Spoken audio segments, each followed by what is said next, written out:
Get this. Weekday mornings from 9 On Triple M.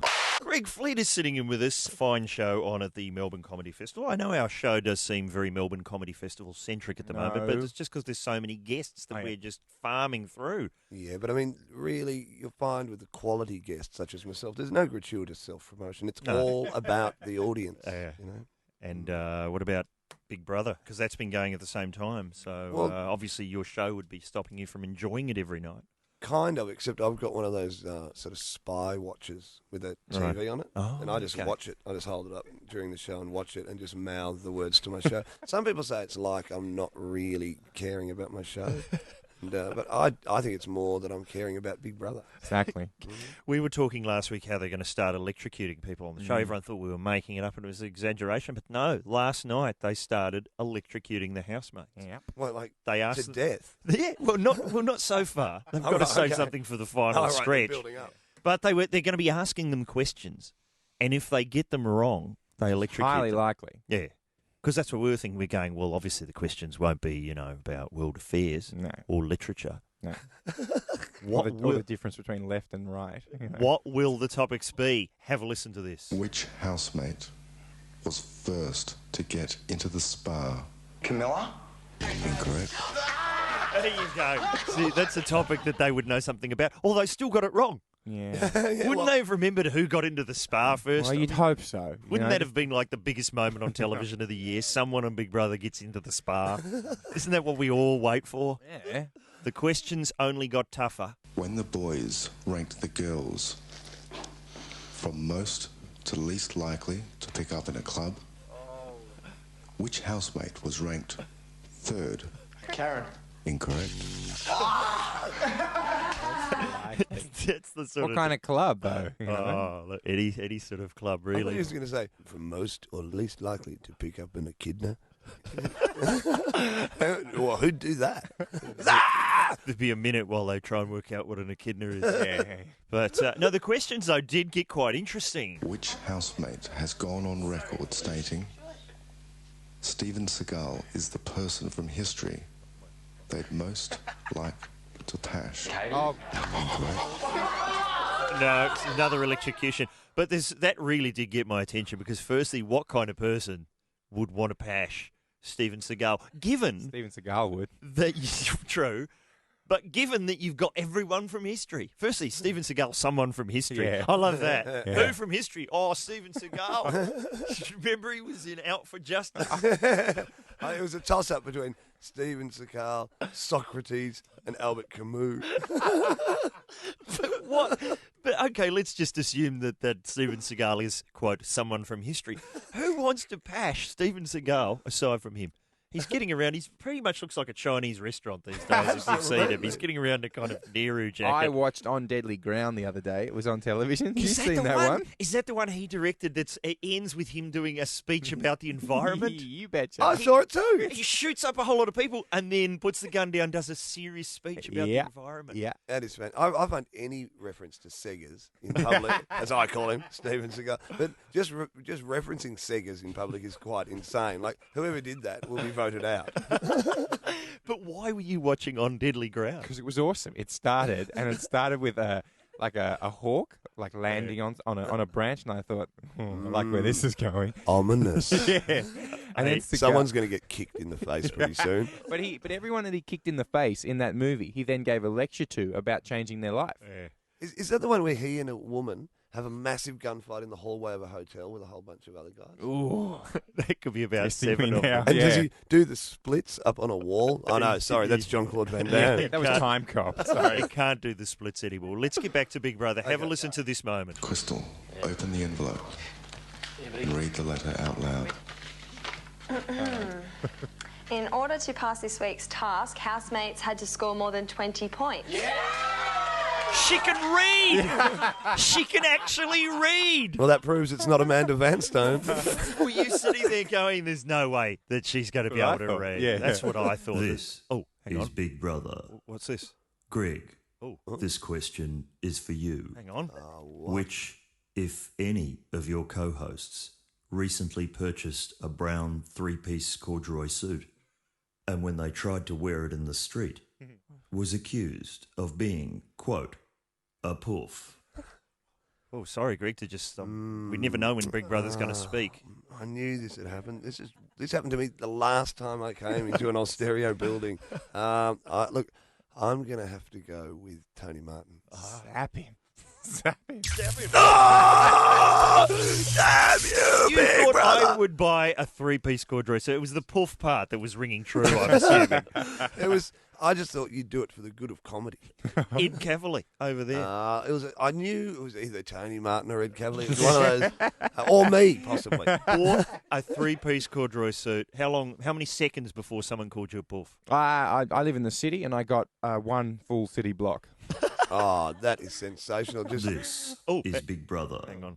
Ed, this question is for you. Yeah, what? On Thursday's Get This, you claimed never to have heard of the TV show Hawaii Five-0. That's true. Which of the following is not a real TV program? Here we go. 1. My Mother, the Car. 2. The Flying Nun. 3.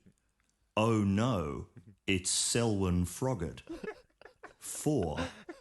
Vi's Pad. Sadly, I think I've watched the other three. The first one. Get him. Give him a little electricity. First one. My Mother the Car. My What's Mother that? the Car was a real show where a bloke's mother turned into a car. Was it? Did she die or something? And her spirit came back and haunted the car. Or What kind of something? car? 1974 Humber. Sweet. No, I made that up. It was made in the 60s. Is Big Brother. Oh, not again. Tony, this question is for you. Wheels have turned. Someone in this room is leaving unnecessary pauses in all their sentences. Well, that's you, Big Brother. Please! Oh, that's smart! Also, on Friday's show, when you thanked everybody at the end, Yeah. you left out Katie on the phone. I know, that's... Oh! Sorry, Katie. Don't be leaving out in that phone, lady. Tom. That wasn't meant to happen. And Bear, this one's for you. Your microphone wasn't on, so here's another. Oh, that looked horrible. Bear's one must have been turned up to like 15. He got stuck. You know, they turn the dial up and get stuck. Oh, Finally, Greg, Oh, here we go. in 1985, you guest starred in an episode of Prisoner. Oh, I saw that one. What was your character's name? Delivery Man 2. What? I was so sure. I was so sure you would never get that one. Great. You know why I knew that? Because the guy who played Delivery Man 1 took me aside, and we were both tiny roles, and he took me aside. He was this older, bitterer actor, took me aside and went, at one stage, listen, mate, I think if you look at the roles, Delivery Man 1, Delivery Man 2, you're upstaging. Start acting like Delivery Man 2. He'd be like, it was so, I will never forget that moment in my life. It was just like, excuse me, Hamlet, Gravedigger. Get it? Back away from the tent, buddy. Well, I was so sure you would never get that in a million years. Just electrocute me. That was money in the bank, Greg. You should have seen his face this morning. He was so happy. Hang on, are we machine gunning contestants? That's what they're going to have to introduce. Oh, you shouldn't have hired Al Capone as the guy to turn on the electricity. There's a show starting on I don't know if it's starting, but it's on the ABC tonight called Talking Heads, and it's a new chat show. Oh, really? And you go, well, first there was a band called Talking Heads, fair enough. Yep. But then there was that Alan Bennett series called Talking Heads. Uh-huh. That was, I know that's not a particularly Triple M thing to mention. Alan Bennett, I apologise. Didn't he invent the boat? I think he did. Okay, cool. So hang on, so there's already been a show called Talking Heads quite recently on the ABC, and they've come up with a new show, and they've gone, let's just call it Talking Heads. If it ain't broke, Tone. Yeah, absolutely. I believe Channel 10 next year, all of their shows are going to be called Big Brother. Why not? I think they are at the moment. How's that? Oh, I've got a new current affairs show. Oh, well, let's just call it the 7:30 report. Yeah, why not? Yeah. It'll be on at 4 in the afternoon. Nobody would remember the old one, would they? What? A bit of an update on the man who played Delivery Man 1. Oh, in Prisoner. Stellar career. That was Stellar career. Yeah, in That's a case great you're name. just tuning in, we just heard that Greg played Delivery Man 2 in an episode of Prisoner and was taken aside by the bloke playing Delivery Man 1. And pretty much, you know, given that run through that a lot of young actors get by much more experienced, far more talented people playing glorified extras in shows. What can you tell us about Mr. X? I think the reason that he pulled Greg aside is because he was bringing back the character of Delivery Man 1, which he'd played in an episode a year earlier. Oh, you're joking? Yeah. Ah. And then he followed that up with an amazing turn as a truck driver. They got him back to playing Man 2. They still talk about that one. And then, after his triumph... Is Man 2 like a kind of an African name, or is it actually like Man and then the number 2? Both. Oh, wow. And then, after you tried to destroy his Delivery Man 1, he came back as trucker, right, a year later. That's not to be confused with his truck driver earlier. Yeah. It's completely different. Yeah. It's a completely different So role. he was in prison 5 times. Yeah, But and twice as Delivery Man 1. always in a van. So it's like, mate, Delivery Man 1's established. People like him. He's got a style. He's got a pace. Yeah. Don't come in and mess with that. Yeah, to me, you're looking a little like you've been derivative of Delivery There Man. it is. Get your own style. Lift the boxes a different way. You know, you lift with your back, I lift with my legs. I've done it before. You haven't. That kind of thing. Yeah, it's so true. But the highlight, 2001, he played Sleazy Client. Oh. In what? In Sleazy Client, he had in the an title role. In an episode of Stingers. In an Stingers. episode. Okay. I thought Sleazy Client was the follow-up to Pacific Banana. Andrea Powell is with us. I'm still filleting the new weekly, and they have this bit called Real Life Confessions. And a lot of people around the office have been talking about this woman who has 500 orgasms a day. Wow. Listen to this woman here. A 51-year-old mother of 3 is constantly aroused and has to avoid any form of vibration which could tip her over the edge and cause unwanted orgasms. Tip her over the edge. Unwanted. Rid your life of unwanted orgasms today. And is that a Get back picture of from her the edge. chopping onions and having an orgasm? That's right, chopping onions has set her off. Yeah. How's sets that? me off. She Ooh, has those lived. sexy onions. She's had this problem for 11 years, but was only diagnosed 5 years ago with the condition. It's a real medical condition, apparently.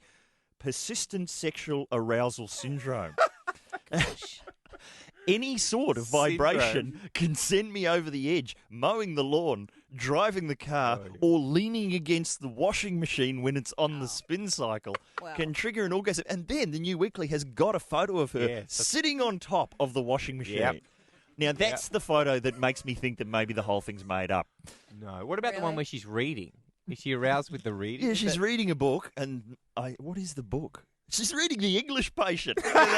She's reading The English Patient. There you go. Bloke with his face burned off. Quar. Is there a picture of her watching television, perhaps seeing, spying Darren Hinch in a midriff top on Dancing the Stars? That would account for 200 of the yeah, 500. absolutely. And then she's doing the housework. Oh, God blimey. But then, Mr. Oh, Sheen! blimey. I love how she's sitting on the washing machine. It says, the machine spin cycle is a danger zone for Jean. But why? In what context would you sit on your washing machine? Like, okay, that's something that might set it off. Yeah. But it was, I couldn't believe it. I was sitting on the washing machine the other day. You'll never guess what happened. People You've might be trying. obviously not been a single girl before, Tony. Hey, it's early How days. long? What if people are trying to steal your washing? Oh, right out right. of the machine. So you're going, that could happen. Yeah. I better sit here all day. That's what I'm saying. Sure, my persistent sexual arousal syndrome could be affected. It could be triggered. But I won't lose any cardies. But I'm going to sit here all day if I have to. It could be a particularly large load, and she's trying to keep it all in the machine. There you go. What if it's one of those machines that wanders off? You know, Yeah. in the room. Those, we've had one of those. We had one that went down to the shops. Just on the first cycle. Listen to this bit. Too embarrassed to tell Bob, her husband. Too embarrassed. You think he would have noticed the 500. You think he'd be going, what's going on here? I've just walked in the door. Why are you whimpering all the time? Too embarrassed to tell Bob, her husband of 16 years, they divorced 6 months after she developed the condition. He's not the type of person to be sympathetic. I felt guilt and shame, so rather than tell him the truth, I said I wasn't happy and wanted a divorce. So she'd been hiding the 500 orgasms. Any chance of reconciliation? Did they get to that? I haven't highlighted that with my pink felt pen before the program ends, so... Maybe he What? What have you been doing between the hours of midnight and 6 a.m., Tony? Sleep? What have I told you about that? I've been only about 50 women worldwide have ever been diagnosed with this syndrome. Wow. But 190 of them have joined Jean's support group. She's got a support group. What Thank must that God. be like? Oh, A whole yeah. lot of women sitting in a circle. going, oh, Says oh, next. hey, stop it. And it's a shame that she's not even having sex to get any of these 500 orgasms. No. What a waste. She's just separating the whites and colours.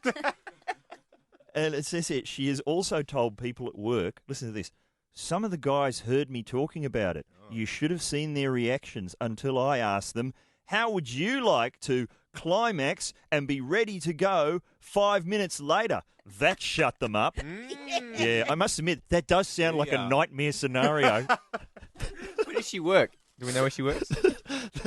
Doesn't say. At a munitions factory. At the Earthquake Detection Centre. I don't know.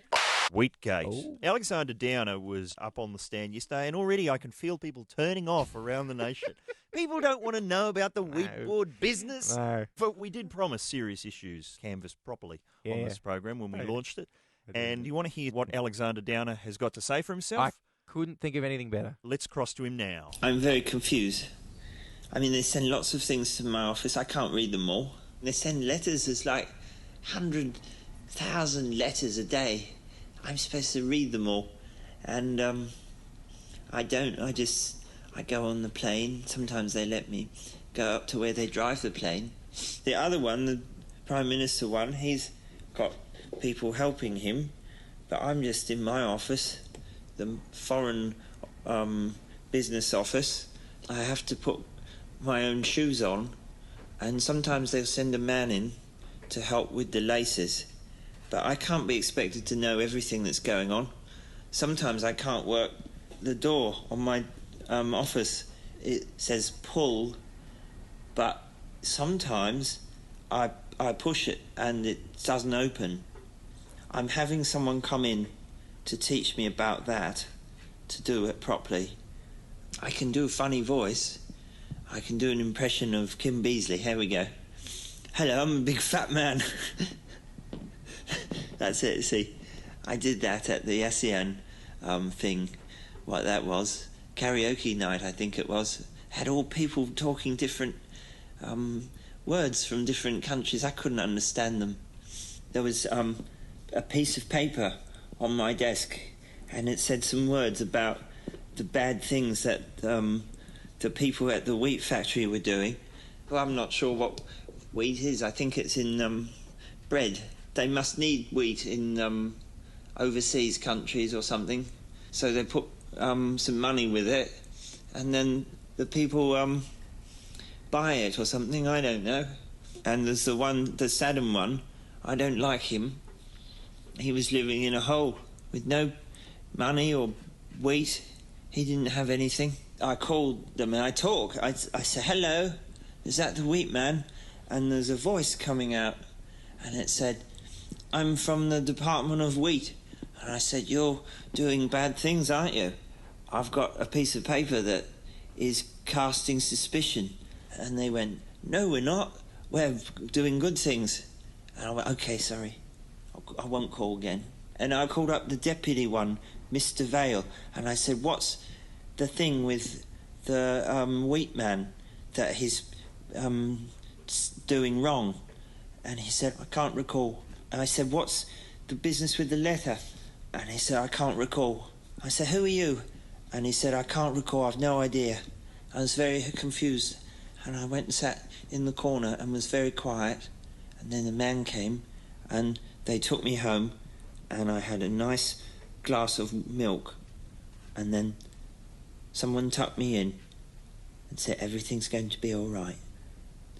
Well, thanks, Mr. Downer. This commission thanks you for your time. Dylan Moran is joining us. What I think could be called an ungodly hour. We're sorry to drag you in, Dylan. That's all right. Hello, good morning, everybody. Hello. Now, look, obviously people in Australia know you for Black Books, but a lot of people are not aware that you're also a really good stand-up comedian. And I had a look at the DVD of a show you did called Monster. Yes. Fantastic stuff. Oh, thank you. It is. How's it going down? Can I cough on this station? You can cough. It's completely acceptable. Thank you. And furthermore. And we'll have another coughing fit coming up in the next break. Right. And how do you find the Australian audiences are taking to your act? People have been very, nice in that they turned up and they sat down, and you can't ask anything more of an audience, really. No.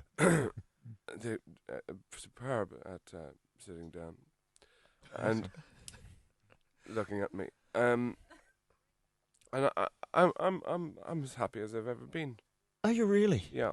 And because of course you haven't got one of those acts where you have to change things. So do you find you can just come here and? Oh, I've been doing the same material for 30 years. That's right. I never change anything. No, what do you mean change it? What say? I do have to say hello, Melbourne. Hello, Sydney.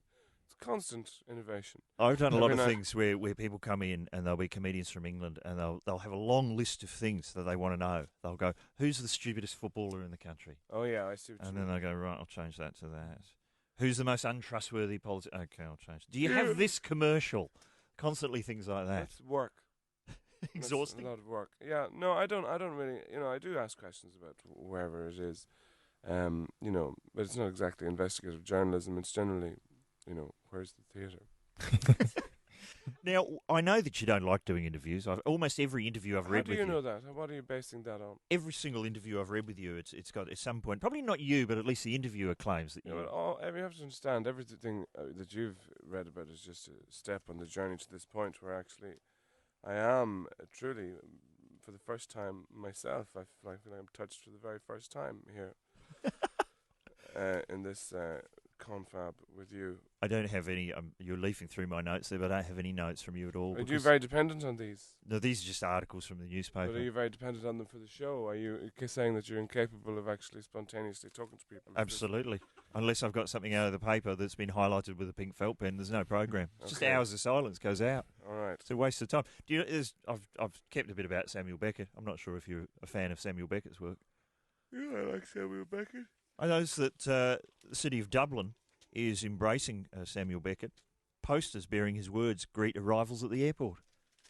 That's a wonderful idea for people visiting Ireland. Yeah. It's a Samuel Beckett just jumping out at the walls at them. Well, I suppose it depends on which ones they pick, really. And that are always safe.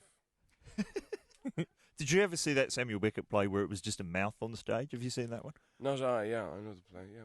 Have you done that? Have you done any Samuel Beckett? It's written for a woman, so no, I've never done it. But I know the play. Right.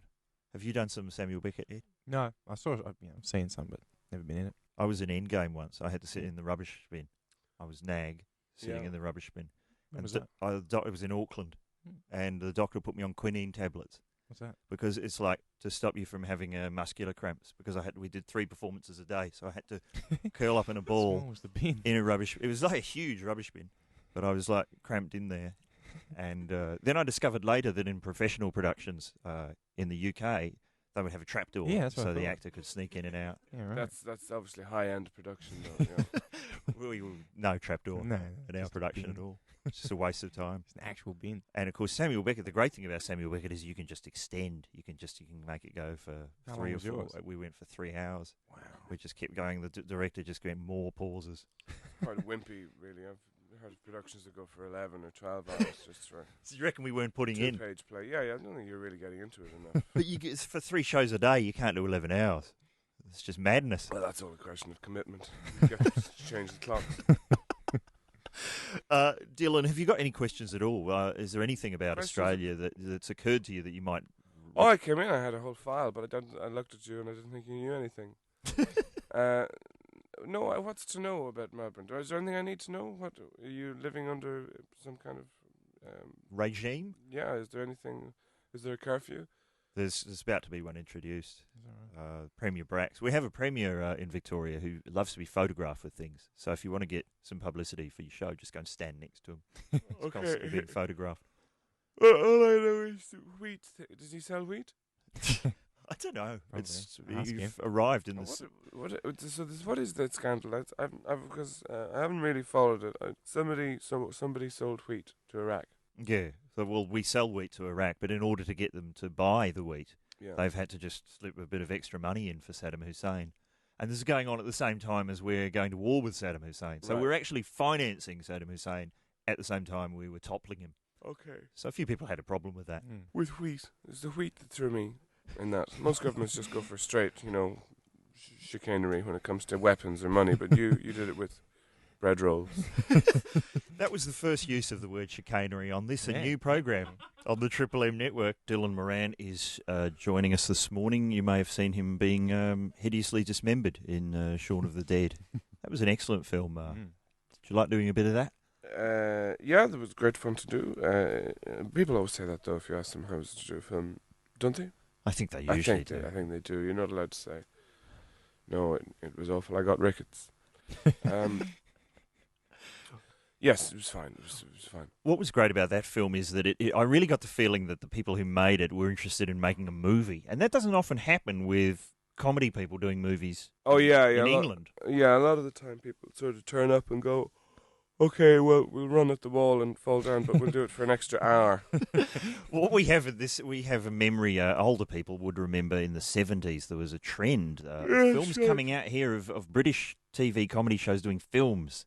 It'd be like, Are You Being Served? Going to Spain? Or Yeah, they always did that. They always sent people away to a resort, or they had to travel, but they put them in a Volkswagen camper van and would send them to somewhere, and it would be raining, and it was very disappointing. On the buses. Yeah. This is a great. I love. There's 3 films of On the Buses. There's On the Buses, there's Holiday on the Buses, and Mutiny on the Buses.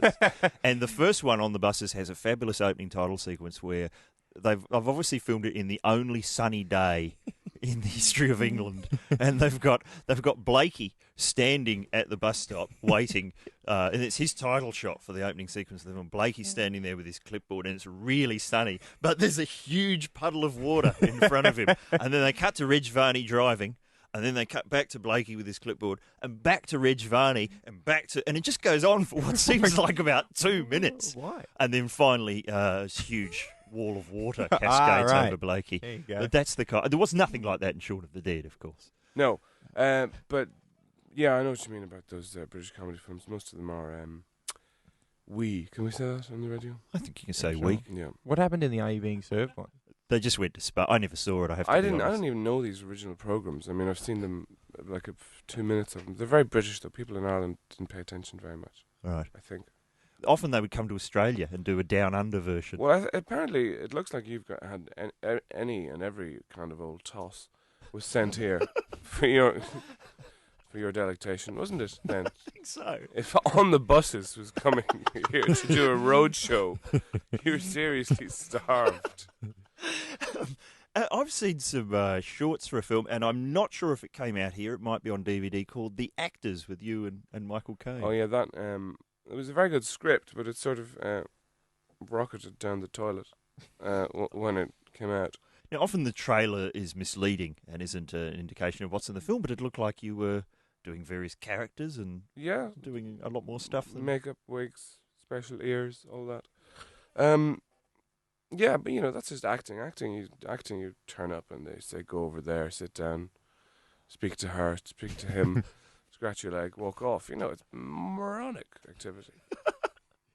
Speaking of moronic activity, you're part of, at least your tour coincides with the Melbourne Comedy Festival. Is that something that interests you, being part of a comedy festival? No. Not at all? No. No, you mean the sense of community and togetherness and international acts and no.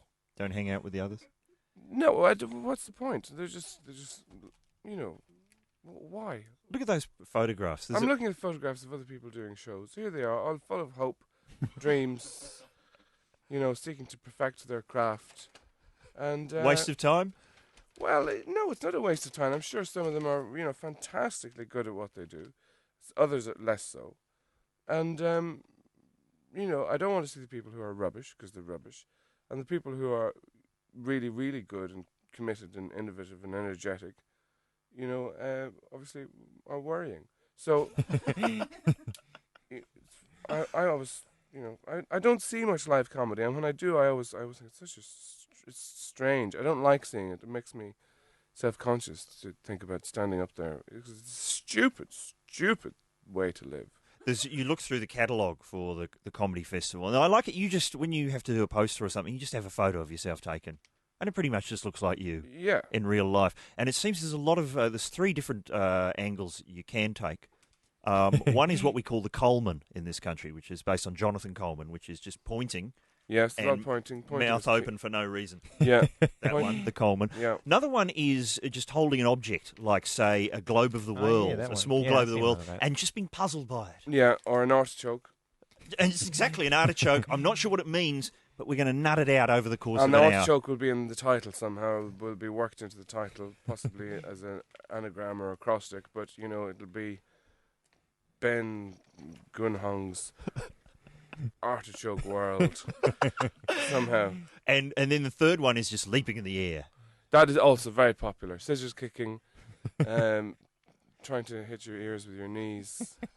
These are classic comedy moves. These have been proven again and again scientifically to be some of the funniest positions we can assume. But there's none of that. I hate to emphasise this, but of course you're well known for being a stand-up in England. But I guess a lot of people here would be surprised to discover that somebody off the telly has another skill. But coming along, they're not going to see leaping. They're not going to see artichokes. Oh well, I am working on a vegetable high kick. I do an amazing set of mid-air splits with an aubergine. Well, there's something to look forward to. And if you don't get tickets to see Dylan's show, obviously there are quite a few left over for Ben Gunhong's Artichoke World. We've got Ross with us, so I think it's time for unusual facts. And I don't want people to think we're ripping off the shebang, heard in all states except Adelaide. I know Adelaide, sorry, but they do amazing facts. This is unusual facts. It's not the same at all. And you're in luck because I am a big fan of unusual facts. I genuinely am. Like, here's one for you. Yes, let's Can hear I it. Kick it off for Let's you. hear. Do you know Reg Varney? Do you know Reg From Varney? On the Buses? On the buses. You know he was the first person in Britain to use an ATM. Honest to God. How is that confirmed? Is there a ceremony? How is that confirmed? Well, there was a thing about the first ATM to ever be put in was like in, a Slough or somewhere like that. And Test market. Yeah, and they put it in, and sure enough, local celebrity, Reg Varney, they went, there's your card, you can be the first person. And others were clamouring, and they've gone, no, Exactly. clear a path. Yeah. Olive, the bloke that played Blakey. Was Blakey there going, hang on a second, that transaction was due out 5 minutes ago. The great thing about Blakey is you can fit him into any... It just works anywhere. That's kind of... I was thinking about getting up to a bit of nonsense there. We know nonsense, liar. That nonsense was due out 5 minutes ago. And you see him in other things, like you'll see Blakey, the guy who was Blakey, in On the Buses. Desperately trying to... And he'll be in Shakespeare or something, and you're just waiting for... I knew him well. Oh, that's for Yorick. That skull was due out 5 minutes ago. Hey, Tony, the other guy, I like the other fella, the bloke that used to... Because the other fella, and his... the one with the hat that sort of turned down. Bob Grant? And yeah, and The one- all he ever said was, "Come on, Stan, we're only a couple of birds." Oh, hang on, no, he'd said one other thing. He was always going, "Quaw." And he could put more. If you wrote down him saying "quaw," there would be about 70 R's at the end of it. Yeah. It's like Sid James, like the fact that Sid James from the Carry On film could just say anything and it would sound like he was going. Oh, have you heard Frankie Howard's? This is what you should be playing on Triple M. This is the Frankie Howard, a bit of Frankie Howard. Drop the Santana. Yeah, you'll never guess what we'll play next. See, that would really make those ads. Wow. Frankie Howard, there was a song, I got a Carry On CD. It was like CD? the hits of people from the Carry On films, very loosely Carry On based. The people from the Carry On films singing the novelty records that they released. Right. And Frankie Howard, you know how he was in Up Pompeii? Yeah, but was he in the Carry-Ons, though? Did he Oh, cross no, over? Yeah, he did too. He was in Carry On Doctor. Oh, right. Yeah, he was, and he was the other. Did he go up the Khyber? I think he was up the jungle. Up the jungle, yeah, of he was course. Jungle and Doctor. Right. And because he's the bloke that bust his arse in Doctor. He's lying and he's wearing the saucy pants. Oh, did you do Carry On Again, Doctor? Because that was one where they went, there's more to go. Yeah. There's more.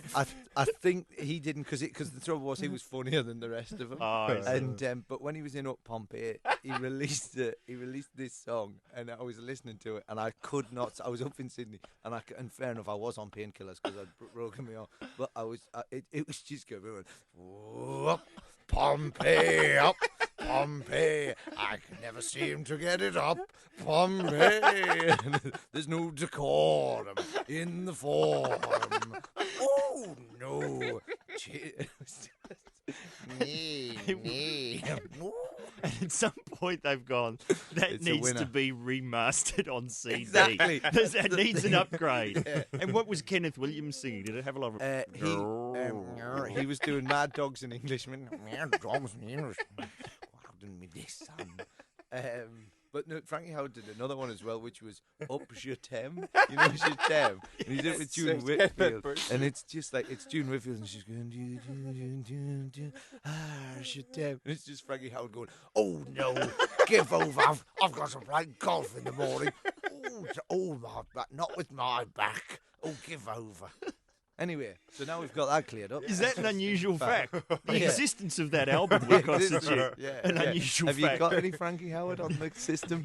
No. Exactly. There's something coming So up. you would guess what we'll play next. Because that's it, when they go, you never know what we'll play next, and then you hear Africa by Toto. You go, well, could have probably guessed. Fair idea. But Frankie Howard... Frankie Howard singing anything. I'm stealing this out of Zoo magazine. Saturn's density, the planet Saturn, is so low that the entire planet of Saturn could float on water.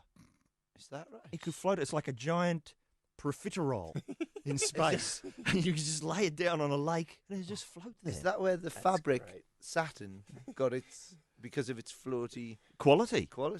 Not spelt the same, but still makes sense. But it's the same sound. Very confusing on Dancing with the Stars. If somebody turned up actually wearing trousers made out of Saturn. Out of the planet. The planet just rings around the... But if they fell into a pond... They'd be laughing. There you go. Yeah. Program. No.